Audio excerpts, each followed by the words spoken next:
So the first thing you do is you take your wheel spanner and you loosen the bolts, the nuts.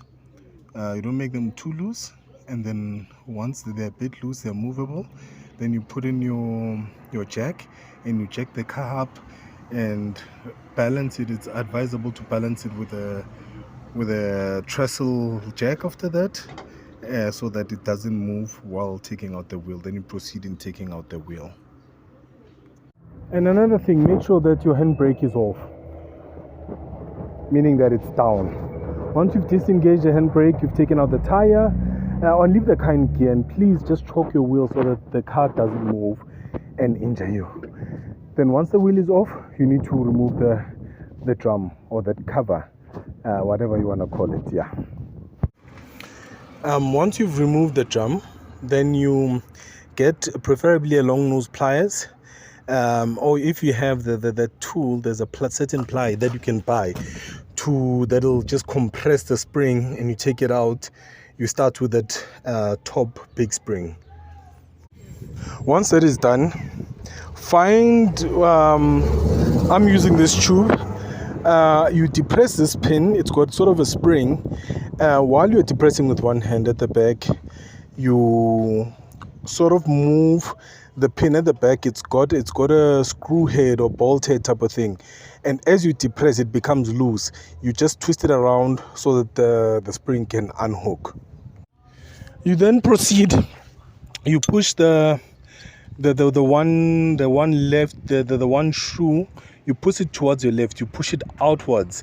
There's a screw that's inside of a cylinder. As you push it out, it will come out, and then there is a smaller spring at the bottom, but that one isn't very depressed, so it's easier to come out. I'll just show you a pic.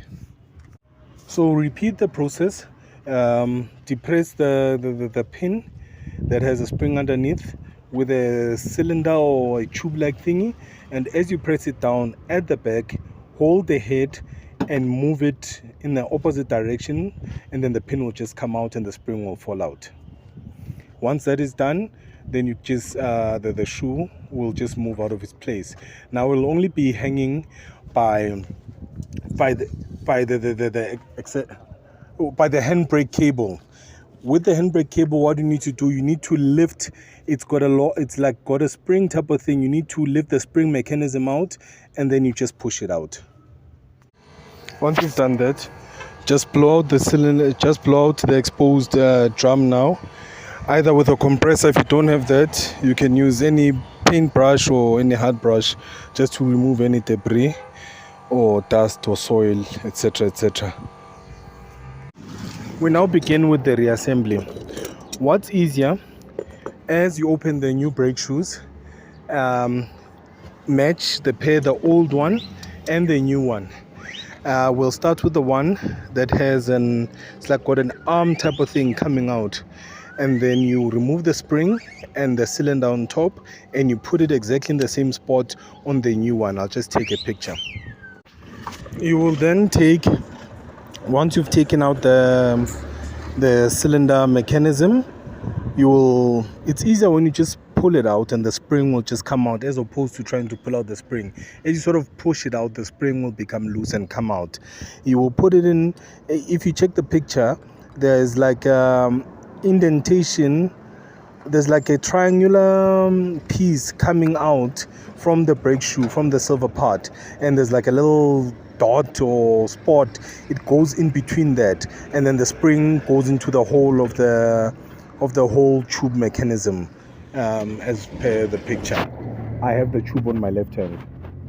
Alright, once you've fitted the tube in, we go back to the handbrake cable, move the spring up, then put it back in. There's a groove at the back of the silver aluminium leg on the brake shoe.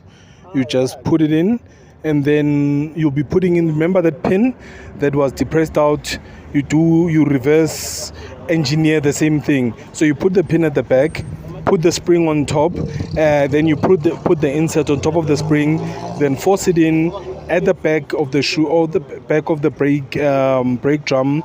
You turn your finger, the head of of the pin with your finger till it clicks, then you remove it. All right, we go on the second one now. There's a bolt that's got a little spring attached to it. You just hook it at the back. The spring must not be seen. It must be at the back. And then this bolt has sort of like a insertion where the shoe actually clips into it. So you have to pull it, insert it, and then it'll be ready to go into the cylinder, which is attached to the other shoe. Clip in the shorter spring on the one brake shoe that's already fitted in, and clip it on the next one, which we had the bolt. And then once you do that, you'll see that there's like a rectangular piece or tube whereby you must just pull that second shoe you're about to put in. Just pull it and lean it up against the edge or the back side of it, and then pull it so that the bolt is able to enter the cylinder on top. Once that is done, you need to then take the bolt, move it inside the hole of the cylinder. Then you can sort of, with your hand, or get someone to help you, just depress the other shoe as well, that the bolt fits in well and nicely into the hole of the cylinder. And then there, it's good to go, ready to be adjusted. Once this is done, you can go ahead and replace the brake shoe with the cover, with the drum. But just remember that at times it needs to be adjusted. For now, we'll assume that all is well. Then you go ahead and fit in the tie and the bolt.